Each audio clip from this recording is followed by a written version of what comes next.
Before we begin, I want you to imagine something. Imagine a hospital room. Nothing dramatic has happened yet. The doctors haven't spoken. The reports haven't arrived. The treatment hasn't started.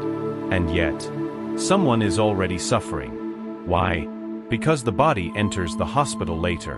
The mind enters first. Sometimes days before the reports. Sometimes months before the diagnosis.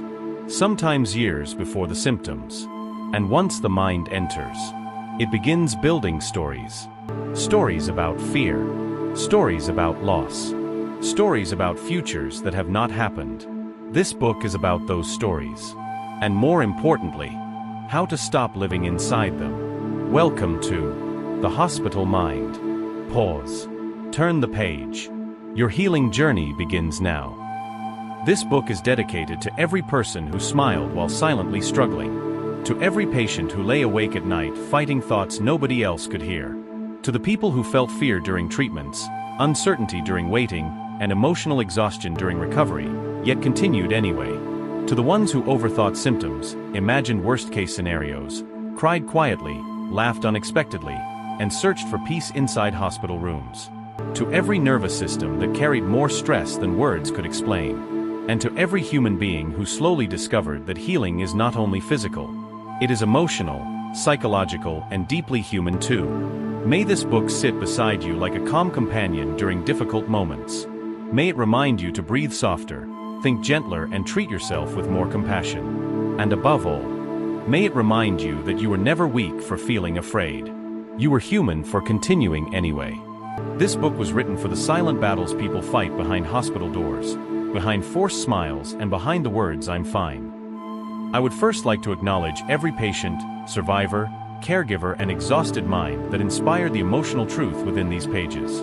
Human beings carry unimaginable psychological weight during illness, and yet they continue showing up for life in ways the world rarely notices. This book exists because of that quiet courage. To the doctors, nurses, hospital staff, and caregivers around the world, thank you for standing beside people during some of the most emotionally vulnerable moments of their lives. Your presence often becomes medicine beyond treatment itself. To the people who continue breathing through uncertainty, fear, pain, and overthinking, thank you for reminding the world what resilience truly looks like. Not perfect strength. Not emotional perfection. Just the willingness to continue another day. I also acknowledge the human mind itself. Complicated, dramatic, fearful, intelligent, exhausting, and beautiful all at once. This book was born from observing how deeply thoughts affect healing, suffering, hope, and emotional survival. To every reader holding this book during a difficult season of life, thank you for allowing these words to sit beside you. May these pages help you soften fear, calm your nervous system, and reconnect with peace one breath at a time. And finally, thank you to life itself for continuously teaching one profound truth. Even after difficult nights, the human spirit still searches for light. Before you begin this book, please know this. This is not a medical guide. It does not replace doctors, treatment plans, or professional healthcare advice in any form. This book is written as a psychological and emotional companion for people going through illness, recovery, hospitalization, anxiety during treatment, or emotional distress related to health challenges. Its purpose is simple: to help you understand your thoughts more gently, to reduce unnecessary fear created by overthinking, and to support emotional calmness during difficult periods. You may notice parts of this book that feel personal, reflective, sarcastic, or emotionally raw. That is intentional.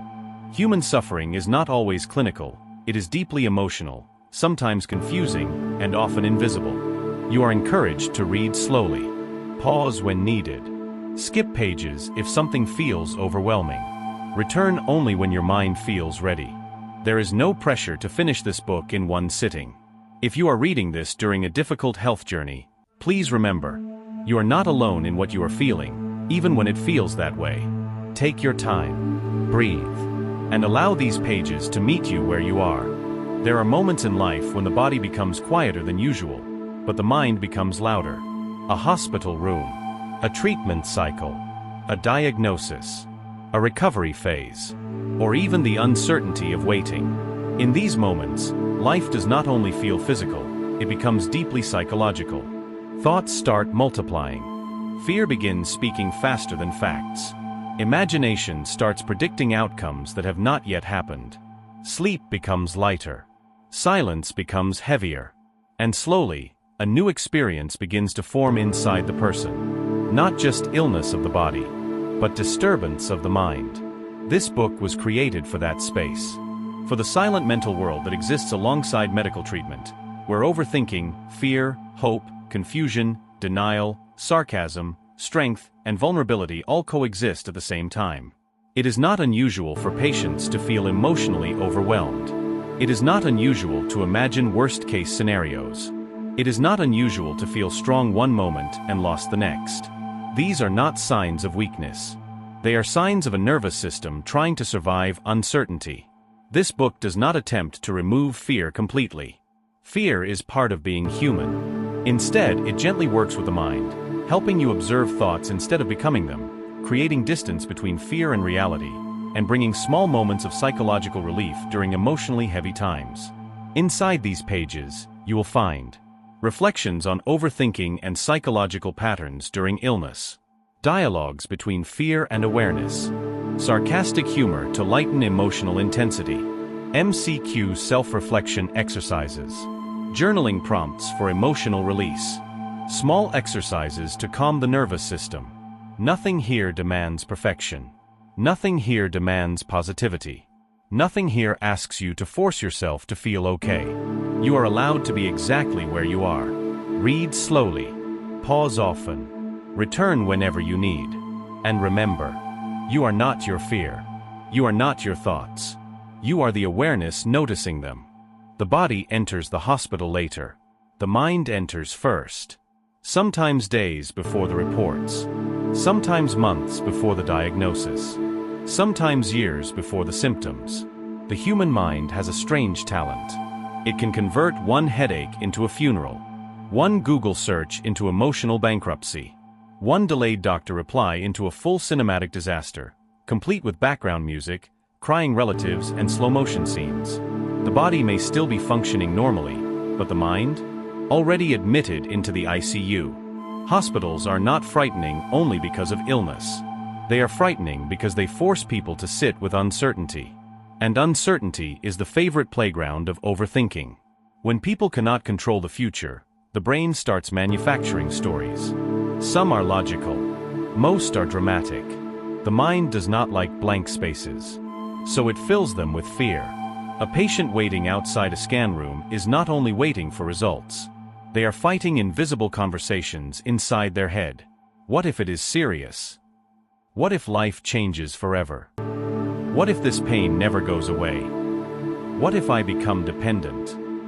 What if nobody understands what I'm feeling? And the biggest silent visitor, what if I die? Before you leave, I want to ask you something. Think about the people in your life. A parent sitting in a hospital room. A friend waiting for test results. A spouse quietly carrying fear behind a smile. A caregiver who looks strong on the outside but feels exhausted on the inside. A doctor. A nurse. A survivor.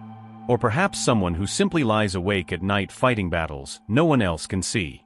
Now ask yourself, what if one book could make their journey a little lighter? Not because it changes their diagnosis. Not because it replaces treatment. But because it changes the way they experience the journey. The hospital mind was written for the moments when fear becomes louder than facts.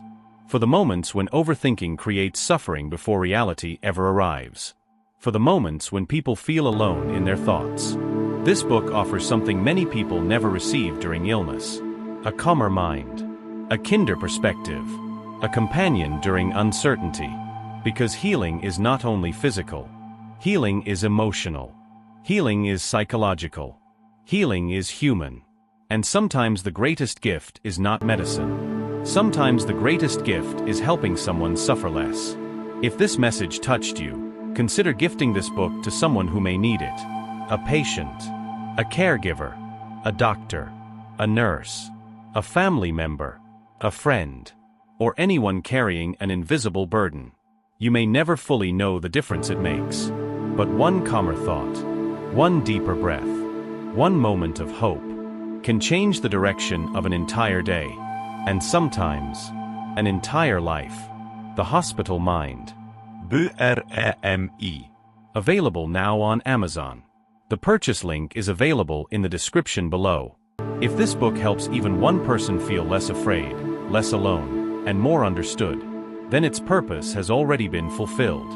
Thank you for being part of that journey. You stayed. Through the fear. Through the overthinking. Through the emotional spirals. Through the difficult thoughts your mind created during uncertainty, illness, and waiting. That alone deserves acknowledgement. Part 1 of this journey was never designed to magically erase fear overnight. Its purpose was deeper than that. It was designed to slow down panic, help you understand the psychology of fear, reduce emotional suffering created by overthinking, and gently show you that the mind can either exhaust healing or support it. Most people fight illness physically while unknowingly fighting themselves mentally at the same time. This book wanted to interrupt that war. And perhaps by now, you have already noticed something quietly changing inside you, a little more awareness, a little less panic, a little more observation, a little less emotional drowning inside thoughts. That shift matters, because healing often begins invisibly, not loudly, not dramatically, quietly, one calmer breath at a time, one softer thought at a time, one less catastrophic reaction at a time. But this is not the end of the journey. Because fear is only one side of healing.